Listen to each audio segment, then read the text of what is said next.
Shefi i sektorit të qarkullimit rrugor në DVP Fier, komisar Rustem Plaka, në një prononcim për mediat ka folur në lidhje me sezonin turistik dhe masat e marra nga policia rrugore për menaxhimin e trafikut dhe garantimin e sigurisë rrugore. Shefi i qarkullimit u bën apel të gjithë drejtuesve të mjeteve të tregojnë kujdes dhe përgjegjësi maksimale në rrugë, të respektojnë rregullat e qarkullimit rrugor dhe sinjalistikën, si dhe të shmangin shpejtësinë tej normave të lejuara dhe çdo manovër të rrezikshme me qëllim parandalimin e aksidenteve dhe garantimin e një sezoni turistik sa më të sigurt për të gjithë përdoruesit e rrugës.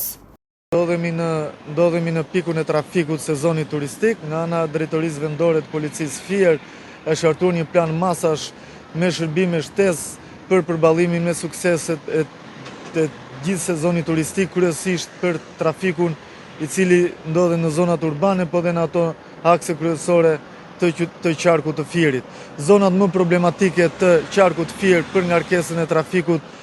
është aksi Patos Fier, Fier Levan, gjithashtu dhe të gjitha akset që të çojnë në Bregdetin e qarkut të Fier, kryesisht Fier Seman, Fier Darzez, po dhe qyteti Divjakës. Nga ana jonë janë marrë të gjitha masat me anë të shërbimeve të sektorit policisë rrugore, po dhe ato të tjera për menaxhimin me sukses të trafikut në këto qendrat urbane. Gjithashtu në të gjitha akset kryesore të qarkut Fier, në aksin në rrugët interurbane kryesore, po dhe në ato rrugët urbane, nga ana e policisë rrugore Fier janë marrë masa me mjete inteligjente për konstatimin e të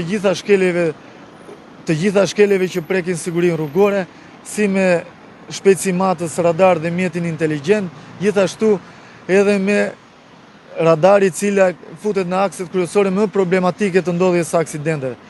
Duke qenë se jemi te akset me rrezikshmëri të lartë të aksidenteve rrugore, nga ana e policisë, drejtorisë vendore të policisë Fier, është drejtuar me një shkresë zyrtare autoritetit rrugor shqiptar për të marrë masa në aksin rrugor Levan Tepelen për shtimin e sinjalistikës horizontale dhe vertikale në këtë aks për parandalimin e aksidenteve rrugore. Gjithashtu, pavarësisht masave të shtuara nga policia rrugore, po dhe nga drejtoria vendore e policisë Fier me angazhimin e të gjithë forcave,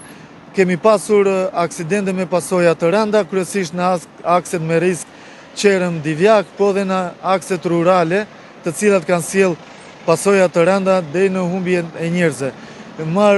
Gjej rastin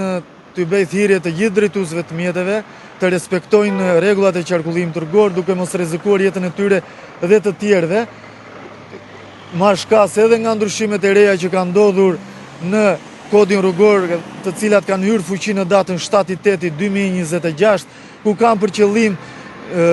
masat e forta ndëshkuese për gjithë drejtuesit e mjeteve të cilat shkelin sigurinë rrugore. Kryesisht një nga ndryshimet më të rëndësishme është ajo e drejtimit të mjetit në gjendje të dehur, në rast të përsëritur të riqet leja e drejtimit përjetësisht.